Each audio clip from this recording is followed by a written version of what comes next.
Cameroon, Bandung, Africa, Bandung, to the world, Bandung.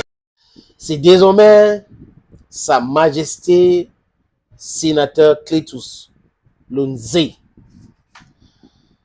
Comme d'habitude, vous le savez très bien, nous sommes ici pour déconstruire, diluer les narratifs, déconstruire les mensonges et pas des Occidentaux. Et à chaque fois, les Africains, avec l'esprit brillant, disent que on ne se développe pas avec les aides. C'est pas possible. C'est le mensonge de dire que nous allons nous développer avec l'aide. Big lie. Big lie. On se développe soi-même, avec ses propres capacités, ses propres réalités. Donc, l'Afrique qui va aller à l'agence française de développement, à USAID, au Fonds monétaire international, à la Banque mondiale, pour prendre l'argent, penser développer l'Afrique, c'est une stupidité. C'est une stupidité, d'autant plus qu'il faut regarder les autres pays. Les autres pays développés ou qui se développent normalement ne sont pas endettés. La Chine ne prend pas l'argent à la Banque mondiale ni au Fonds monétaire international. USAID, ça ne passe pas là-bas. L'Inde aussi, on peut citer beaucoup d'autres pays qui ont décidé, les pays arabes, les pays du Moyen-Orient, de prendre leur destin en main, qui refusent de prendre quoi que ce soit dans les instituts de Bretton Woods. Vous avez seulement les gens qui prétendent être les grands économistes comme Alassane Ouattara qui vont surendetter leur pays. Vous avez des gens comme Paul Biya du Cameroun qui vont passer le temps à surendetter leur pays parce qu'ils n'ont pas autre chose à faire. La réflexion se limite autour de les milliards, on dépense. Les milliards, on dépense dans des trucs inutiles.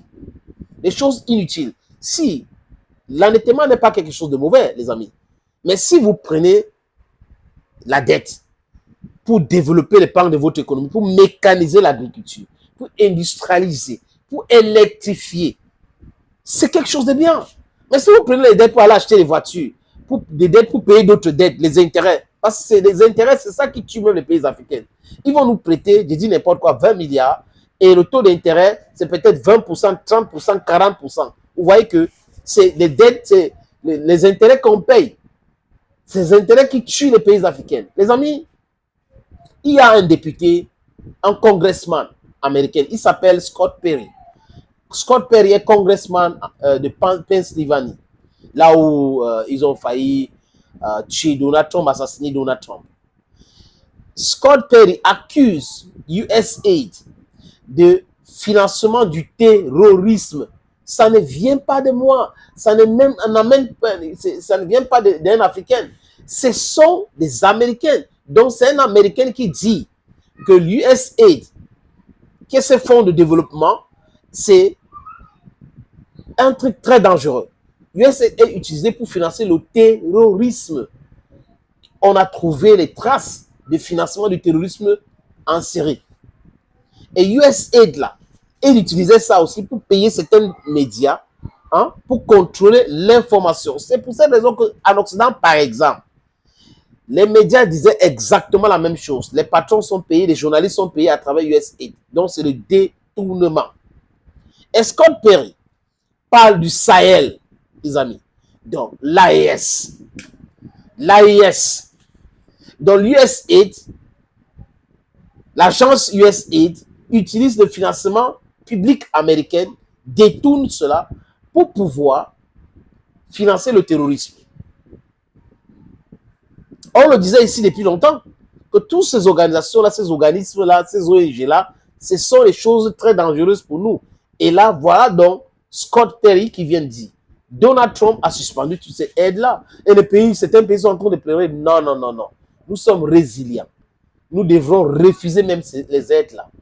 Nous devrons refuser. On n'a pas besoin de ça. Pour se développer, il faut compter sur ses propres capacités. Il ne faut pas dire qu'on ne va pas rester comme ça. Tous les jours, que les Américains vont nous envoyer l'argent. Non, non, non, non, non, non. We don't need that. We don't need that. C'est mieux de souffrir dans la dignité que de toucher l'argent des autres dans le manque de respect. Il nous chosifie même à la limite. On doit avoir de la dignité. We need dignity. Dignity. Les amis, vous vous rappelez de Bring Home Our Girls, les filles de Chibok. que Boko Haram avait kidnappés. Allez sur les barres de recherche, tapez Goodluck Ebele Jonathan. Il va vous expliquer exactement ce qui s'est passé. Il a accusé frontalement Barack Obama. Donc c'est à travers USA, Barack Obama et sa femme Michelle ont orchestré cela. Pendant qu'il y avait un problème de terrorisme, il était en train de lutter contre ça. Bam, on a kidnappé les filles. Après, Michelle Obama, Bring Back Our Girls, et la campagne mondiale Bring Back Our Girls. Qui donc finance ce terrorisme-là? Ce sont des élites occidentales à travers des subterfuges ou à travers certains organismes de certaines ONG. C'est pour cette raison que les dirigeants du Sahel ont arrêté tous les ONG qui sont financés par l'Union européenne, financés par les puissances étrangères. C'est une très bonne chose, les amis. Si nous voulons être libres, il faut stopper cela. Parce qu'ils viennent nous manquer de respect, ils ne veulent pas respecter nos valeurs, ils viennent pousser leur narrative chez nous pour nous détruire. Est-ce que vous allez accepter? Est-ce que c'est normal d'accepter cela? I don't think so. Donc, regardez le Nigeria. Le terrorisme au Nigeria a été financé en grande partie par USAID. Le terrorisme Boko Haram au Tchad et tout le lac Tchad là est financé en grande partie par USAID. Au Mali, au Burkina Faso, c'est par USAID. C'est pour cette raison que les Occidentaux sont en train de pleurer, parce qu'ils savent que à travers les actions posées par Donald Trump, il va mettre en mal ces terreaux-là, et ça sera de la libération totale de l'Afrique. Et la libération totale de l'Afrique, c'est quelque chose que les Occidentaux n'ont jamais envisagé. Parce que l'Afrique, pour eux, c'est là où ils puissent les ressources naturelles gratuitement, c'est là où ils pillent, c'est là où ils volent, c'est là où c'est vraiment pour faire tourner les industries et prétendre être les puissances économiques. En pratiquant le pillage, c'est quand l'Afrique est toujours à genoux. Donc, Donald Trump coupe cela. Je dis c'est bon. Et les pays africains devaient arrêter avec cela. Et Donald Trump, please, we don't need that. Just stop it forever and ever. USAID. We will survive. We will survive. We will not die because of that. Les gens qui sont en train de s'agiter autour de ça, c'est des corrompus, c'est des politiciens qui sont des politicards, qui sont des voodoo, qui sont des suceurs de sang, qui encouragent le terrorisme. Donc le Sahel sera en paix. Et les militaires maliennes, la FAMA, avec cette désinformation de la France, ils vont mettre en difficulté les terreaux. L'armée du Burkina Faso va mettre en mal les terreaux. L'armée tchadienne va mettre en mal les terreaux parce qu'il n'y aura pas de financement. Qui va les donner des armes, qui va acheter des armes, qui va acheter le carburant, qui va les donner les téléphones, le crédit de communication.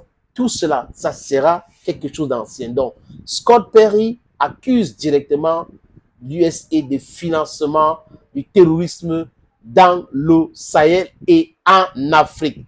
Vous avez compris, les amis? We should be careful. Thank you, friends, and bye-bye for now.